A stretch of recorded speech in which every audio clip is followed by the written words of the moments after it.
అందరూ మన బైబిల్స్ తెరిచి మార్కు సువార్త 2వ అధ్యాయం 4-5 వచనాలు గట్టిగా చదువుదాం. చాలా మంది కూడి ఉన్నందున వారు ఆయన వద్దకు చేరలేక ఆయన ఉన్న చోటికి పైగా ఇంటి కప్పు విప్పి సందు చేసి పక్షవాయువు గల వానిని పరుపుతోనే దింపిరి. యేసు వారి విశ్వాసమును చూచి, కుమారుడా, నీ పాపములు క్షమింపబడి ఉన్నవని పక్షవాయువు గల వానితో చెప్పాను. ఈరోజు దేవుడు మనతో మార్కు సువార్త 2వ అధ్యాయం 5వ వచనంలో ఉన్నటువంటి ఒక వాక్యం ద్వారా మనతో మాట్లాడాలని కోరుతున్నాడు. యేసు వారి విశ్వాసమును చూచి, కుమారుడా, నీ పాపములు క్షమింపబడి ఉన్నవని పక్షవాయువు గల వానితో చెప్పెను. దేవుని బిడ్డలారా, ఈ మార్కు సువార్త 2వ అధ్యాయంలో ఒక అద్భుతాన్ని ప్రభు చేశాడు. ఎప్పటి నుంచో మంచం మీద ఉన్నటువంటి ఒక వ్యక్తిని దేవుడు బాగు చేశాడు. సో 4 రకాలైనటువంటి వ్యక్తులను మనం చూస్తాం. ఒకరు యేసు ప్రభు, రెండవదిగా ఆ పక్షవాయు వ్యాధితో బాధపడుతున్నటువంటి వ్యక్తి, మూడవదిగా అతన్ని తీసుకొని వచ్చినటువంటి అతని స్నేహితులు బంధువులు, నాలుగవదిగా అక్కడ కొంతమంది ఉన్నారు. వాళ్ళు ఎలాంటి వారంటే యేసు ప్రభులో తప్పులు కనుక్కోవాలని చూచినటువంటి గుంపు శాస్త్రులు ఉన్నారు. దేవుని బిడ్డలారా, ఈ యొక్క సంఘటన చాలా విచిత్రమైనటువంటి సంఘటన. ఎందుకోసం అంటే యేసు ప్రభు ఒక ఇంటిలో ఉన్నప్పుడు జరిగినటువంటి అద్భుతం. యేసు ప్రభు ఒక ఇంటిలో ఉన్నప్పుడు జరిగినటువంటి అద్భుతాన్ని పరిశుద్ధాత్మ దేవుడు ఇక్కడ రాసినట్టుగా మనం గమనిస్తాం. దేవుని బిడ్డలారా, అద్భుతాలు పరిశుద్ధ గ్రంథంలో చాలా రకాలుగా జరుగుతాయి. హన్నా దేవుని మందిరానికి వెళ్ళి ప్రార్థన చేసినప్పుడు అద్భుతాలు జరిగాయి. అందుకే దేవుని మందిరానికి వచ్చినప్పుడు ప్రార్థన సమయంలో ఖచ్చితంగా ప్రార్థించండి, అప్పుడే దేవుని యొక్క అద్భుతాలు జరుగుతాయి. అద్భుతాలు జరగడానికి మందిర ప్రార్థనలు చాలా ప్రాముఖ్యం, అది ఎన్నడూ మర్చిపోవద్దు. ఒక అద్భుతం జరగాలంటే దేవుడు ఏర్పరిచిన ఒక మెథడ్ ఏంటి తెలుసా? దేవుని మందిరంలోనికి వచ్చి ప్రార్థన చేయడం. రెండవదిగా దేవుడు అద్భుతము ఎప్పుడు చేస్తాడంటే యేసు ప్రభు దగ్గరికి శతాధిపతి వచ్చి రిక్వెస్ట్ చేస్తాడు. యేసు ప్రభువును భంగపోయినట్లుగా మనం చూస్తాం. దేవుని బిడ్డలారా, యేసు ప్రభువుకు రిక్వెస్ట్ చేసినప్పుడు కూడా ప్రభువు అద్భుతాలు చేస్తాడు. మూడవదిగా ఎప్పుడైతే పాటలు పాడి దేవుని స్తుతిస్తామో ఆ యొక్క పౌలు శీలలో ఉన్నటువంటి ఆ చెరసాల తలుపులో దేవుడు తెరిచి వారి జీవితంలో దేవుడు కార్యం జరిగించాడు. అందుకే పాటల సమయం చాలామంది ఏమనుకుంటారంటే పాటలు పాడుతుంటే కొంతమంది బయట కూర్చోంటారు, కొంతమంది బయటికి వెళ్ళిపోతారు, కొంతమంది లైవ్ చూస్తూ ఇంకా పాటలు పాడుతున్నారు కదా అనుకుంటారు. మీరు చాలా మిస్ అయిపోతున్నారు. ఏంటి మిస్ అయిపోతున్నారు తెలుసా? నిజంగా పాటలు పాడి స్తుతిస్తూ ఉంటే నీ జీవితంలో దేవుడు ఒక అద్భుతాన్ని చేస్తాడు. నీ జీవితంలో దేవుడు ఒక అద్భుతాన్ని చేస్తాడు. ఎప్పుడైతే పాటలు నీ జీవితంలో ఉండవో, లేదా స్తుతి అనేటువంటిది ఉండదో, అద్భుతం నీ జీవితంలో ఉండదు. ఒకటి, దేవుడు ఏ రకంగా బాగు చేస్తాడు? ఆయన సన్నిధానంలో ప్రార్థన చేస్తే. రెండవదిగా ఆయనకు ఒక రిక్వెస్ట్ చెప్తే. మూడవదిగా ఆయన స్తుతిస్తూ ఉంటే. దేవుని బిడ్డలారా, అది ఇల్లైనా, ఆలయమైనా, చెరసాలైనా, ఆఫీస్ అయినా, ప్రయాణమైనా, ఎక్కడైనా దేవుని స్తుతించండి, ఖచ్చితంగా దేవుడు అద్భుతాలు చేస్తాడు. నాలుగవదిగా ఎప్పుడైతే విధేయత చూపుతామో అప్పుడు దేవుడు అద్భుతాలు చేస్తాడండి. మోషేతో దేవుడు అనండి, ఎర్ర సముద్రం ఎదుట ఉందా? అలాగైతే చీలిపోవాలి ఎర్ర సముద్రం అంటే. ఎర్ర సముద్రం చీలిపోవాలంటే నీ చేయి చాపు అన్నాడు. ఎప్పుడైతే మోషే చేతిలో కర్ర పట్టుకొని చాపాడో దేవుడు అద్భుతాన్ని చేశాడు. విధేయతలో అద్భుతాలు ఉంటాయండి. ఎవరైతే విధేయత చూపకుండా ఉంటారో వాళ్ళ జీవితంలో అద్భుతాలు ఉండవు. విధేయత చూపినటువంటి వ్యక్తి జీవితంలోనే అద్భుతాలు ఉంటాయి. చివరిదిగా ఎవరిలో కోరిక ఉంటుందో వారిలోనే దేవుడు అద్భుతాలు చేస్తాడండి. ఎవరిలో ఒక కోరిక, ఒక డిజైర్ ఉంటుందో. యేసు ప్రభు నీళ్ళ మీద నడుచుకుంటూ వస్తుంటున్నాడండి. పేతురు చూచాడు, ప్రభా సూపర్ ప్రభా, నీవు నీళ్ళ మీద నడుస్తున్నావు ప్రభా అనలేదు. ఏమన్నాడు తెలుసా? నీవే అయితే నేను కూడా నీళ్ళ మీద నడుస్తున్నాడు. అతనిలో ఒక కోరిక, ఒక డిజైర్ ఉంది కాబట్టి ఒక అద్భుతాన్ని అతడు అనుభవించాడు. నీటిపైన తేలియాడే వారిని చూస్తాం, ఈత కొట్టే వారిని చూస్తాం, మునిగిపోయే వారిని చూస్తాం, చనిపోయిన తర్వాత శవాలై తేలేవారిని చూస్తాం, కానీ నీటిపైన పేతురు మాత్రమే నడిచాడండి. పేతురు మాత్రమే నడిచాడు. దేవుని బిడ్డలారా, ఆ మధ్య కాలంలో బాంబేలో ఒక వ్యక్తి ఏమన్నాడు తెలుసా?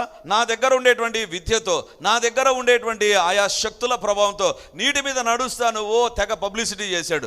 అందరూ అనుకున్నారు ఈయన నీటి మీద నడుస్తాడు, ఇంకా యేసు ప్రభుకు ధీటైన వ్యక్తి వచ్చేసాడేమో అని ఇంకొక గుంపు పుకారు పుట్టించారు. కానీ వాస్తవం ఏంటి తెలుసా? పెట్టిన మొదటి అడుగే మునిగిపోయాడు. నీటిని ఒక భూమిగా మార్చగలిగిన వ్యక్తి ప్రభువు మాత్రమే అండి. దేవుని బిడ్డలారా, అలాంటి నీటి పైన నడిచాడు పేతురు. ఎందుకు నడిచాడంటే పేతురులో కోరిక ఉంది కాబట్టి. నీ జీవితంలో దేవుడు అద్భుతాలు చేస్తాడు అనేటువంటి కోరిక ఎప్పుడైతే ఉంటుందో, అలాంటి తలంపు ఎప్పుడైతే నీ జీవితంలో ఉంటుందో, అప్పుడే దేవుడు అద్భుతాలు చేస్తాడండి. చివరిదిగా ఈరోజు వాక్యంలో చూస్తుంటున్నా, యేసు వారి విశ్వాసమును చూచి ఆ వ్యక్తిని బాగు చేశాడండి. విశ్వాసమును చూచి ఆ వ్యక్తి జీవితంలో అద్భుతాలు చేసినట్టుగా మనం చూస్తాం. వాక్యాన్ని వింటున్నటువంటి దేవుని బిడ్డలారా, దేవుడు వారి విశ్వాసాన్ని చూచాడంట. ఇప్పుడు మీరందరూ నన్ను చూస్తున్నారు. నేను ఒకవేళ అడిగాను అనుకో, బ్రదర్ నేను ఏం డ్రెస్ వేసుకున్నానంటే వెంటనే అంటారు, అన్న మీరు సూట్ వేసుకున్నారు, కనబడుతుంది. ఒకవేళ నేను మిమ్మల్ని చూశాను అనుకో, ఒకవేళ ఎంతకు చెప్పిన మాట వినలేదనుకో, అదిగో పచ్చ చీర కట్టుకున్నా అంటే ఊరికే చెప్తున్నా, పచ్చ చీర కట్టుకున్నా ముందుకు రండి అమ్మా, ఎందుకు నాకు కనబడుతుంది. చీర వస్త్రాలు కనబడతాయి, ముఖాలు కనబడతాయి, లేకపోతే డబ్బు కనబడుతుంది, లేకపోతే వస్తువులు కనబడతాయి. విశ్వాసము కనబడదు, కానీ దేవుడు చూస్తాడు. విశ్వాసం దేవుడు చూచి మెచ్చుకునే విశ్వాసం ఏంటిది? దేవుడు చూచి అద్భుతము చేసే విశ్వాసం ఏంటిది? ఈరోజు దేవుని యొక్క వాక్యంలోంచి మనం చూడబోతున్నాం. ఈరోజు సందేశం యొక్క అంశం ఏంటంటే, నిజమైన విశ్వాసపు లక్షణాలు ఏంటి?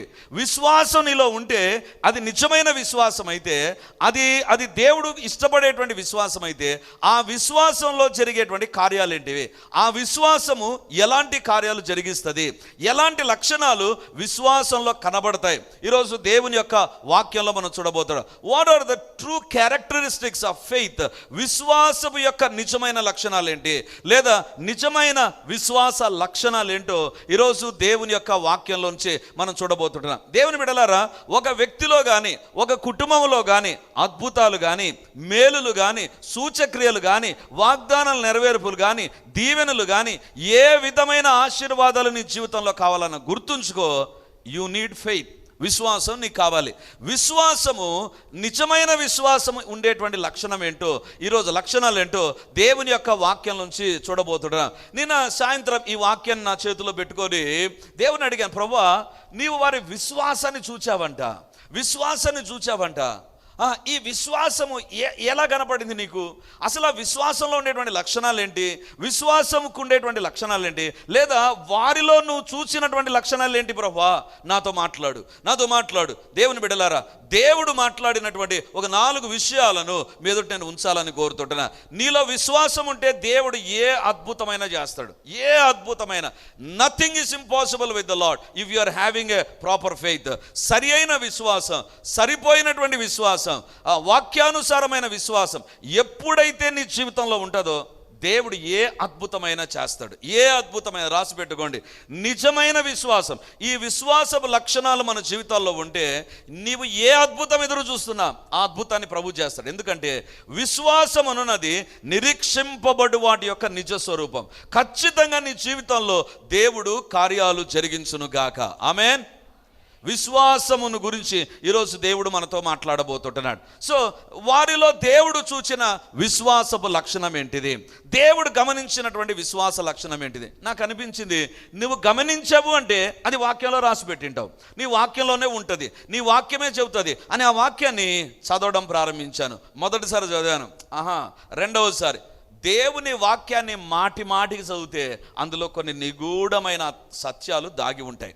సో విశ్వాసాన్ని గురించి అసలు బైబిల్, దేవుని యొక్క వాక్యం ఏం చెప్తుంది? యేసు ప్రభు వారి విశ్వాసమును చూచాడంట.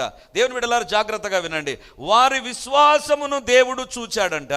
ఈరోజు నీ విశ్వాసము నీలో ఉంటే ఈ లక్షణాలు కనపడాలి. ఏంటి? మొదటి లక్షణం చూడండి, మార్కు సువార్త 2వ అధ్యాయము 3వ వచనం. మార్కు సువార్త 2వ అధ్యాయం 3వ వచనం. కొందరు పక్షవాయువు గల ఒక మనుష్యుని 4 చేత మోయించుకొని ఆయన యొద్దకు తీసుకొని వచ్చిరి. దేవుని బిడలారా, వారి విశ్వాసమును చూచాడు. వారిలో ఏముందంట? విశ్వాసం ఉందంట. మరి ఆ విశ్వాసము ఎలాంటిది అంటే 3వ వచనం చెప్తుంది, కొందరు పక్షవాయువు గల ఒక మనుషుని 4 చేత మోయించుకొని ఆయన యొద్దకు తీసుకొని వచ్చిరి. ఎక్కడికి తీసుకొని వచ్చారు? దేవుని వద్దకు తీసుకొని వచ్చారు. అంటే అర్థం ఏంటి? దేవుని దగ్గరికి రాకుండా ఎక్కడో ఉంటున్నాడు, దేవునికి దూరంగా జీవిస్తుంటున్నాడు, దేవునికి దూరంగా గడుపుతున్నాడు, దేవునికి దూరమైనటువంటి పరిస్థితుల్లో అతడు జీవిస్తుంటున్నాడు. విశ్వాసం ఎలాంటిది తెలుసా? దేవుని దగ్గరకు తీసుకొని వస్తుంది. హల్లెలూయా. నిజమైన విశ్వాసము దేవునికి నువ్వు దగ్గర అవుతుంటావు.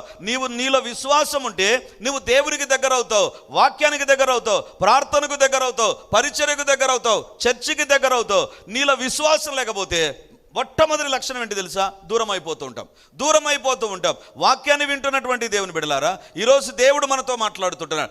నీలో నిజమైన విశ్వాసపు లక్షణం యొక్క మొట్టమొదటిది ఏంటంటే, నీలో విశ్వాసం ఉంటే నువ్వు దేవునికి దగ్గర అవుతావు, పాటలకు దగ్గర అవుతావు, వాక్యానికి దగ్గర అవుతావు, దేవుని సన్నిధానంలో గడపడానికి ఇష్టపడతావు. విశ్వాసము లేనటువంటి వ్యక్తి దేవునికి దూరముగా జీవిస్తూ ఉంటాడు, దేవునికి దూరంగా జీవిస్తుంటాడు. ఇప్పుడు పరీక్షించుకుందాం. నీవు దేవునికి దగ్గరై వాక్యం చదివావు, ఈరోజు దేవునికి దగ్గరై ప్రార్థన చేసావా, దేవునికి దగ్గరగా ఉంటూ క్రమంగా దేవుని దగ్గరకు వస్తున్నావా? ఇలాంటి లక్షణాలు లేకపోతే there is a problem with your faith. నీ యొక్క విశ్వాసానికి ఒక వ్యాధి ఏదో వచ్చింది, ఒక సమస్య ఏదో వచ్చింది. It's not a right faith. అది సరి అయిన విశ్వాసం కాదు. విశ్వాసం అంటే దేవునికి దగ్గర చేస్తుంది. యేసు వారి విశ్వాసాన్ని చూచాడు. వారి విశ్వాసం ఏంటంటే దూరంగా ఉన్నటువంటి వ్యక్తిని దేవునికి దగ్గరగా చేసింది. దేవుని బిడ్డలారా, ఈరోజు నువ్వు దేవునికి దగ్గర పోతే, దేవునికి దూరం అయిపోయేటువంటి వ్యక్తిగా ఉంటే, there is a problem to your faith. నీ యొక్క విశ్వాసానికి సమస్య ఏదో వచ్చింది, నీ విశ్వాసానికి జబ్బేదో వచ్చింది. ఈరోజు దేవుడు మనతో మాట్లాడుతుంటున్నాడు. మన జీవితాలను మనం పరీక్షించుకుందాం. వాక్యాన్ని వింటున్నటువంటి దేవుని బిడ్డలారా, విశ్వాసానికి ఉండేటువంటి లక్షణం ఏంటి తెలుసా? నీవు దేవుని పైన విశ్వాసం కలిగితే you will become close to the lord. దేవునికి దగ్గర అయిపోతావు, దేవునికి సమీపస్తునివి అయిపోతావు, దేవుని దగ్గర ఉండడానికి ఇష్టపడతావు. వీళ్ళు ఎలాంటి వాళ్ళు తెలుసా?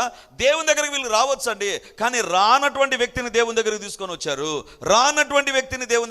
వచ్చారు. ఈరోజు దేవుడు వాక్యం ద్వారా మనతో మాట్లాడుతుంటున్నాడు. నిజమైన విశ్వాసము మొట్టమొదటి లక్షణం ఏంటంటే అది దేవునికి దగ్గర అవుతుంది. విశ్వాసం లేని వ్యక్తి దేవునికి దూరంగా ఉంటాడు, దేవుని దగ్గరికి రావడానికి కష్టపడతాడు. ప్రతి వారమా అనేటువంటి తలంపు వచ్చిందా? ప్రతిసారి రావాలనా అనేటువంటి తలంపు వచ్చిందా? విశ్వాసంలో ఏదో ప్రాబ్లం ఉంది. విశ్వాసము వాక్యానుసారమైంది కాదు. దేవుని బిడ్డలారా, చాలా సందర్భాల్లో నేను ఈ మాట చెప్తూ ఉంటాను. కంటికి కనబడని పరలోకానికి నువ్వు వెళ్ళాలి అంటే ప్రతి ఒక్కరిని అడిగామనుకో, అయ్యా ఎవరైనా ఇక్కడ ఉండేటువంటి ఎవరైనా నరకానికి పోతారా అంటే ఎవరైనా ఒప్పుకుంటారండి?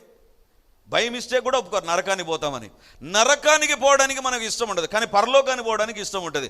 నరకానికి ఏ వ్యక్తి పోడు, ఎవరు పరలోకానికి పోతారంటే, కంటికి కనబడని పరలోకానికి వెళ్ళాలి అంటే కంటికి కనబడేటువంటి వాక్యం దగ్గరికి రావాలి, చర్చికి రావాలి. అది నీ జీవితంలో ఉండాల్సిన లక్షణం. విశ్వాసం నిన్ను ఏం చేస్తుంది తెలుసా? It will bring you close to the lord. దేవునికి దగ్గరగా చేస్తుంది,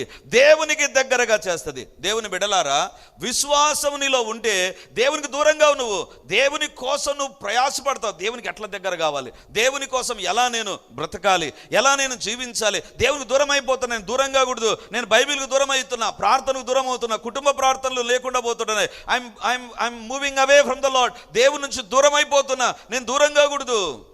ఈరోజు నీ విశ్వాసం ఎలాంటిదో పరీక్షించుకోమని కోరుతూ ఉన్నాను. దేవుడు అంటున్నాడు, విశ్వాసం కలిగిన వీరు దేవుని దగ్గరికి తీసుకొని వచ్చారు ఒక వ్యక్తిని. బైబిల్లో మనం చూస్తే అబ్రహాం ఎవరు తెలుసా? అతడు ఆ ఊరు అనే ప్రాంతంలో బొమ్మలు చేసి ఆ బొమ్మలు దేవుడని నమ్మి వ్యాపారం చేసేటువంటి వ్యక్తి. బైబిల్ చెప్తుంది, అతడు అద్దరిని దేవతలను సేవించాడు. అబ్రహాము ఎవరు తెలుసా? దేవుని సేవించాడు. అబ్రహాము దేవుని నమ్మిన తర్వాత, దేవుని పట్ల అతని విశ్వాసం పెరిగిన తర్వాత దేవుడు అతని గురించి ఏమని చెప్తాడు తెలుసా? యెషయా గ్రంథం 41వ అధ్యాయం 8వ వచనం. 41వ అధ్యాయం 8వ వచనం. నా సేవకుడవైన ఇశ్రాయేలు, నేను ఏర్పరచుకొనిన యాకోబు, నా స్నేహితుడైన అబ్రహాము సంతానమా. నా స్నేహితుడవైన అబ్రహాము ఎవరో? దూరంగా జీవించేటువంటి వ్యక్తి, ఊరు అనేటువంటి ప్రాంతంలో దేవునికి దూరంగా విగ్రహాలను కలిగి విగ్రహాలకు పూజ చేసేటువంటి ఒక వ్యక్తి అండి. కానీ ఎలాంటి వ్యక్తిగా మారాడు తెలుసా? అబ్రహామును చూసి మనం అంటాం విశ్వాస వీరుడు. ఎందుకు విశ్వాస వీరుడు? ఎంత దగ్గర అయిపోయాడంటే దేవుడు అంటున్నాడు అబ్రహాము నా స్నేహితుడు. అబ్రహాము నా స్నేహితుడు. స్నేహితుడు కలిగిన వ్యక్తి స్నేహితుడు దగ్గరగా ఉంటాడా, దూరంగా ఉంటాడా? దూరం అయ్యారు అంటే స్నేహితులు, వాళ్ళ మధ్య ఏదో భేదాల అభిప్రాయాలు వచ్చాయి, వాళ్ళ మధ్య ఏదో మనస్పర్ధలు వచ్చేసాయి, వాళ్ళ మధ్య ఏదో తగాదాలు వచ్చాయని అర్థం. అబ్రహాము దేవుని దగ్గరికి రాకముందు ఎక్కడో విగ్రహాలను పూజించేటువంటి వ్యక్తి. ఎప్పుడైతే దేవుని పట్ల విశ్వాసం కలిగిందో బైబిల్లో వ్రాయబడినటువంటి మాట, అబ్రహామును చూసి దేవుడు అంటున్నాడు అతడు నా స్నేహితుడు. ఈరోజు నీవు దేవునికి దగ్గర అయితే దేవుడు ఏమని చెప్తాడు తెలుసా? నువ్వు నా స్నేహితునివి. నీ విశ్వాసం దేవునికి దగ్గర చేస్తే గుర్తుంచుకో, ఆ విశ్వాసం ఏం చేయాలి తెలుసా? నిన్ను దేవుని దగ్గర ఒక గుర్తింపును తీసుకురావాలి. ఈరోజు ఒక ప్రశ్న వేసుకుందా, అబ్రహాముని గురించి దేవుడు స్నేహితుడు అని చెప్తున్నాడే, నా గురించి ఏమని చెప్తాడు? నీ గురించి ఏమని చెప్తాడు? చర్చికి ఎగరగొట్టే వ్యక్తి అని చెప్తాడా? లేకపోతే బైబిల్ చదవనటువంటి వ్యక్తి అని చెప్తాడా? లోబడనటువంటి వ్యక్తి అని చెప్తాడా? లేకపోతే దేవునికి దూరంగా జీవించే వ్యక్తి అని చెప్తాడా? అప్పుడప్పుడు వచ్చే వ్యక్తి అని చెప్తాడా? ఏమని చెప్తాడు నీ గురించి? దేవుడు అంటాడు అబ్రహాము నా స్నేహితుడైపోయాడు. విశ్వాసం ఏం చేసింది తెలుసా? ఎక్కడో విగ్రహారాధన చేసే వ్యక్తిని దేవునికి దగ్గరగా చేర్చింది. హల్లెలూయా! ఈ విశ్వాసం మనకు ఉండాలి. విశ్వాసం, దేవుడు ఇష్టపడే నిజమైన విశ్వాసం ఏంటి తెలుసా? దేవునికి దగ్గర అవుతూ ఉంటుంది, దేవునికి దగ్గర చేస్తుంది నీ విశ్వాసం, దేవునికి దూరం చేయదు. ఈరోజు దేవుడు మనతో మాట్లాడుతుంటున్నాడు. నీవు దేవునికి దగ్గర అయ్యావా, దూరం అయిపోయావా? 2024 సంవత్సరంలో దేవుడు నీకు ఆయుష్నిచ్చి ఆరోగ్యాన్ని ఇచ్చి కాపాడుతూ ఉంటే దేవునికి దూరం అయిపోతున్నావా? దేవుని దగ్గరికి రావడం బరువు అయిపోతుందా? దేవుడు అంటే నీకు కష్టమైపోతుందా? పరీక్షించుకొని కోరుతూ ఉన్నాను. దేవుని బిడ్డలారా, మనతో పాటు కరోనా వచ్చిన వాళ్ళు ఎంతమంది ఇదైనా సమాధుల్లో లేరు? ఎంతమంది సమాధుల్లో వాళ్ళు లేకుండా ఉంటున్నారండి? సమాధుల్లో ఉంటున్నారు. ఒక్కసారి ఆలోచన చేద్దాం. లాస్ట్ వీక్ మన పరిచర్యకు వచ్చేటువంటి ఒక బ్రదర్ చనిపోతే అక్కడికి నేను వెళితే నేను అడిగాను, అక్కడ సమాధులు కట్టేవారిని అడిగాను, కరోనాకు ప్రత్యేకంగా మీరు తవ్వారంటే ఆయన చెప్పాడు లాస్ట్ వేసాం సార్, అవంతా వెనక ఉండేవంతా కూడా కరోనా. కొన్ని వందలు ఉంటున్నాయి. నాకు అనిపించింది, దేవా, కరోనా వ్యాధి బారిన ఎంతో మంది పడగా మమ్మల్ని కాపాడేవే ప్రభువా. నీకు దగ్గరయ్యామా, దూరం అయిపోయామా? పరీక్షించుకుందాం. ఈరోజు దేవుడు మనతో మాట్లాడుతుంటున్నాడు. దేవుని బిడ్డలారా, చిన్నగా సమస్య ప్రారంభమై అది సమస్యను తెలుసుకొని లేకపోతే చనిపోయిన వారు ఎంతమంది లేరండి? జ్వరం వస్తుందండి అంతే కొంతమందికి. ఆ జ్వరం వచ్చి జ్వరమును బట్టి కొంచెము ఏదో కలత చెందుతారు, ఏదో ఎక్కడో ప్రాబ్లం ఉన్నట్టుగా అనిపించి డాక్టర్ దగ్గరికి పోయి చనిపోయి ఉంటారు. నాకు అనిపిస్తుంది, ఎంత గొప్ప దేవుడు మనల్ని కాపాడలేదా? జ్వరాలు మనకు రాలేదా? కష్టాలు మనకు రాలేదా? వ్యాధులు మనకు రాలేదా? వచ్చాయి. దేవుడు కాపాడితే ఈరోజు దేవుని దగ్గరికి రావడం, దేవునికి దగ్గర కావడం దూరం అయిపోయి ఇంకా నువ్వు అనుకుంటున్నావా దేవుని విశ్వాసినని? సారీ, దేవుడు అంటున్నాడు వాళ్ళ విశ్వాసం ఏం చేసింది తెలుసా? దేవునికి దగ్గర చేసింది. ఈరోజు దేవుడు వాక్యం ద్వారా మనతో మాట్లాడుతున్నాడు. Your faith should bring you close to the lord.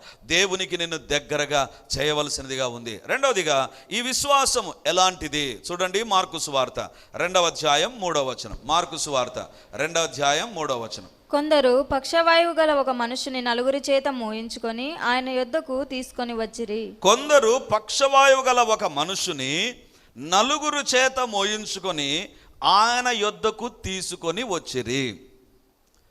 ఇప్పుడు ఈ మార్కు సువార్త రాసిన మార్కును అడుగుదాం. మార్కు ఈ పక్షవాయు కలిగిన వ్యక్తి ఉన్నాడు కదా, వాళ్ళ బంధువుల, వాళ్ళ స్నేహితుల రాయలేదు. కానీ ఒకటి మాత్రం, వాళ్ళు విశ్వాసం కలిగిన వారు ఎలాంటి వారు తెలుసా? బంధువైనా స్నేహితుడైనా స్నేహితుడు కాకపోయినా ఇంకొక వ్యక్తిని దేవుని దగ్గరికి నడిపించడానికి కష్టపడతాడండి, పని చేస్తాడు. ఇతడు నేరుగా ఈ నలుగురు ఏం చేయాలి? యేసు ప్రభు ఆ ఇంట్లో ఉన్నాడా, మేమందరం వెళ్తాము, యేసు ప్రభు ఉండేటువంటి ఆ ఇంట్లోకి వెళ్తాము, నలుగురు వెళ్ళిపోవచ్చు. కానీ వీళ్ళు వెళ్ళిపోలేదు. విశ్వాసం కలిగిన వాళ్ళు ఏం చేస్తున్నారు తెలుసా? అరే మేము వెళుతుంటున్నాం, కానీ వీడు ఇక్కడ పడిపోయాడే, బాగుపడాలంటే వీళ్ళు తీసుకుపోవాలి. ఎలా తీసుకుపోవాలి? నడుస్తామంటే నడవలేదు, మోసుకొని పోదామంటే కాలేదు. ఒకవేళ వీళ్ళు వయసు పడిన వాళ్ళు, లేకపోతే మోయలేనటువంటి వాళ్ళు, ఒకవేళ చాలా లావుగా ఉన్నాడేమో, వి డోంట్ నో. కానీ బైబిల్లో వ్రాయబడింది, ఆ వ్యక్తులు ఏం చేశారంటే నలుగురిని పిలుచుకొని వచ్చారు, వాళ్ళతో మోయిస్తూ ఉంటున్నారు. అంటే విశ్వాసం కలిగిన వ్యక్తి దేవుని కోసం పని చేస్తాడు. విశ్వాసం కలిగిన వ్యక్తి దేవునికి దగ్గరగా వస్తూ ఉంటాడు, దేవునికి దూరంగాడు. రెండవదిగా దేవుని కొరకు పని చేస్తాడు. దేవుని బిడ్డలారా జాగ్రత్తగా వినండి. నీవు దేవుని పట్ల విశ్వాసం కలిగినట్లయితే నీ విశ్వాసం ఏం చేస్తుంది తెలుసా? నేను ఏదో దేవుని కోసం చేయాలి, ఏదో దేవుని కోసం చేయాలి, నేను దేవుని కోసం పని చేయాలి, నేను దేవుని కోసం పని చేయకుండా ఉన్నాను, వేరే వాళ్ళు పని చేస్తున్నారు, నేను పని చేయడం లేదు, నేను దేవుని కోసం ఏదో ఒక పని చేయాలి, నాకు అవకాశాలు వచ్చి నన్ను తప్పించుకుంటున్నాను. No, I should not become like that. నేను ఆ రకంగా ఉండకూడదు. ఏమండి, ఆ పక్షవాయు కలిగిన వ్యక్తి ఏమన్నా వీళ్ళని అడిగాడు ఏమన్నా? అడగలేదు. కానీ వాళ్ళే ఇనిషియేట్ తీసుకుంటున్నారు.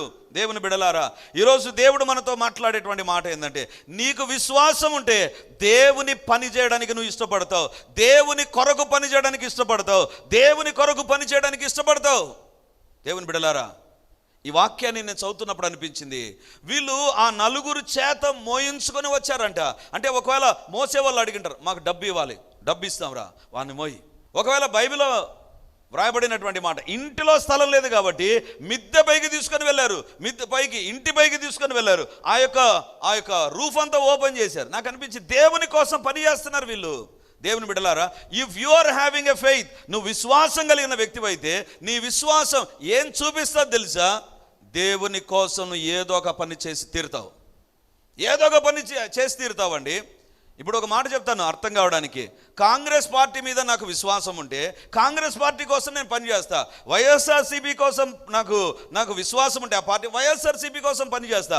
ఒకవేళ టీడీపీ పార్టీ పైన నాకు విశ్వాసం ఉంటే టీడీపీ పార్టీ కోసం పని చేస్తా. అంటే విశ్వాసం ఏం చేస్తుంది తెలుసా? ఖచ్చితంగా ఒక వ్యక్తిని పని చేసేటట్లు చేస్తుంది. దేవుని బిడ్డలారా, నిన్నటి దినాన ఒక ఇంటికి నేను వెళ్ళానండి. ఒక ఇంటికి ఆ అంకుల్ వాళ్ళ ఫ్యామిలీ మన పరిచర్య కోసం బాగా ప్రార్థన చేసేటువంటి వ్యక్తి, ఆ కుటుంబం. So they use to love our church. చాలా భారంగా ప్రార్థన చేస్తూ ఉంటారు. దేవుని బిడ్డలారా, అంకుల్కి ఈ మధ్య కాలంలో బైపాస్ జరిగిందండి. దేవుడు ఒక అద్భుతమైన కార్యం జరిగించాడు. అది తర్వాత నేను ఎప్పుడైనా చెప్తాను. కానీ వాళ్ళ ఇంట్లో కూర్చొని మాట్లాడుతున్నప్పుడు నేను వాళ్ళతో మాట్లాడుతున్నప్పుడు వాళ్ళు ఒక సాక్ష్యం చెప్పారండి. ఏంటి తెలుసా? వాళ్ళకు ఒక కుమారుడు ఉన్నాడు. ఆ కుమారుడు సాఫ్ట్వేర్ ఇంజనీర్. అతడు పనిచేసే కంపెనీలో అతనికి సంవత్సరానికి శాలరీ ఎంత తెలుసా అండి? 45 లక్షలు. ఎంత? 45 lakhs. అసలు ఆ వ్యక్తి దేవుని సేవకులు ఎదుట కానీ సంఘంలో కానీ ఏ రకంగా ఉంటాడంటే, ఎంత తగ్గింపు ఉంటుందంటే అంత తగ్గించుకొని ఏ పనైనా చేస్తాడండి.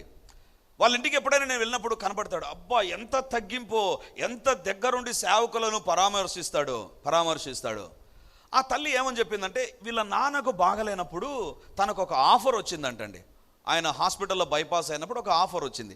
ఆఫర్ ఏంటంటే కొత్త కంపెనీలోకి వెళ్ళాలి. నేను వెంటనే అడిగాను, ఆంటీ వెళ్ళిపోయారా అని. వెళ్ళిపోయాడు నాయన, దేవుడు గొప్ప కార్యం చేశాడు. ఏం గొప్ప కార్యం చేశాడు? ఈ కంపెనీలో 45 లక్షలు సంవత్సరానికి వస్తూ ఉంటే ఆ కంపెనీలో దేవుడు 65 లక్షలు ఇచ్చాడు. నెక్స్ట్ చెప్పిన మాట నన్ను చాలా, 65 లక్షలు నాకేం అంత ఆకర్షణీయంగా లేదండి. నాయనా, నా కుమారుడు మందిరంలో ప్రతిరోజు ఉదయాన్నే ఆ సంఘము మధ్యాహ్నం పూట వచ్చిన వారందరికీ భోజనాలు ఏర్పాటు చేస్తే ఇతనే వెళ్ళి కూరగాయలు తీసుకొని వస్తాడు నాయన. ఇతనే వెళ్ళి సేవకులు ఎవరైనా వస్తే వాళ్ళని పికప్ చేసి డ్రాప్ చేసే పని ఈయన చేస్తాడు. దేవుడు అందుకే నా కుమారుని దీవించాడు. హల్లెలూయా! ఎంత గొప్ప సాక్ష్యం అండి. దేవుని కోసం పని చేస్తుండగా అట్ ఏ టైం ఇంక్రిమెంట్ 20 లక్షలు వస్తుందా? 20,000 కాదు, సారీ, నేను తప్పు చెప్పాను అనుకుంటున్నారేమో. 45 లక్షల జీతం సంవత్సరానికి. ఇప్పుడు 65 లక్షల జీతం. ఎందుకు 65 లక్షలు దేవుడు ఇచ్చాడు? దేవుడు ఎందుకు ఇచ్చాడంటే అతనికి పాటలు పాడే తలాంతు లేదు, వాక్యం చెప్పే తలాంతు లేదు, కానీ అతనికున్న తలాంతు ఏంటి తెలుసా? దేవుని కోసం ఏ పని చేయమన్నా చేస్తాడు. నాయనా, నా కుమారునికి దేవుడిచ్చిన కృప ఏంటి తెలుసా? చర్చిలో ఏ పనైనా చేస్తాడు. ఏమండి, 65 లక్షలు తీసుకునేటువంటి వ్యక్తి కూరగాయలు తీసుకురావాలనా? అంత పని చేయాలన్నా? మార్కెట్లోకి వెళ్ళి వర్షం పడితే మార్కెట్ ఏ రకంగా ఉంటుందో మనకు తెలుసు. వర్షం పడితే మనం బయటికి కూడా రాం. కానీ ఇతడు బీయింగ్ ఏ సాఫ్ట్వేర్, అతడు కంపెనీకి డైరెక్టర్. ఇప్పుడు కంపెనీకి డైరెక్టర్. ఆ తల్లి చెప్తుంది, నా కుమారుడికి దేవుని పరిచర్యలో ఎంత తగ్గింపు ఉంటుందంటే అంత తగ్గింపు. యేసు వారి విశ్వాసాన్ని చూచాడు. ఏం చేశారు వాళ్ళు? 4 చేత మోయించుకొని వచ్చారు. ఆ రూఫ్ విప్పేటువంటి పని. They are working for the lord. నీవు దేవుని పట్ల విశ్వాసం కలిగినట్లయితే నీ విశ్వాసం క్రియల్లో కనపడుతుంది. యేసుక్రీస్తు నామమున సంఘమంతటికి వందనాలు. నా పేరు వై నాగభూషణ్ రావు. దేవుడు మా కుటుంబంలో చేసిన ఆశ్చర్య క్రియలను, మేలును గూర్చి సాక్ష్యం సంఘమంతటి ఎదుట పంచుకోవాలని ఆశపడుచున్నాం. జూన్ 23వ తారీఖున మా కుటుంబంలో ఒక చీకటి దినముగా చెప్పవచ్చు. నా మనవరాలు జెవెన్సా ఆండ్రియాల్. సో ఈ అమ్మాయి, అంకుల్ ఎత్తుకున్నటువంటి ఈ అమ్మాయి పేరే జెవెన్సా ఆండ్రియాల్. రాత్రి 9 గంటల సమయంలో అకస్మాత్తుగా 103 డిగ్రీల జ్వరము రావడం జరిగింది. ఆ సమయంలో నా రెండవ కుమారుడు పాపను హాస్పిటల్ తీసుకువెళ్ళే సమయంలో పాప కొన్ని క్షణాలు అపస్మారక స్థితిలోకి వెళ్ళి ఫిట్స్ రావడం జరిగింది. వెంటనే దగ్గర ఉన్నటువంటి హాస్పిటల్లో పాపను అడ్మిట్ చేశాం. పాపకు ట్రీట్మెంట్ జరుగుతుండగా నేను చూసి రాత్రి 11 గంటల 20 నిమిషాల ప్రాంతంలో హాస్పిటల్ నుంచి ఇంటికి బయలుదేరడం జరిగింది. హాస్పిటల్ నుంచి ఇంటికి వస్తున్న సమయంలో రాజారెడ్డి వీధిలోని ఫుడ్ నేషన్ అనే హోటల్ దగ్గర అకస్మాత్తుగా వెనక నుంచి ఒక ఇన్నోవా కార్ నన్ను గుద్ది వెళ్ళిపోవడం జరిగింది. అక్కడ ఉన్న వారి సహాయంతో సమాచారం తెలుసుకొని, అంటే వెనక నుంచి ఆ కారు కొట్టి అంకుల్ ఎగిరి ఆ యొక్క బండిలో నుంచి కింద పడిపోవడం. అక్కడ ఉన్న వారి సాయంతో సమాచారం తెలుసుకున్న నా రెండవ కుమారుడు అంబులెన్స్ ద్వారా గవర్నమెంట్ హాస్పిటల్కి తీసుకెళ్లడం జరిగింది.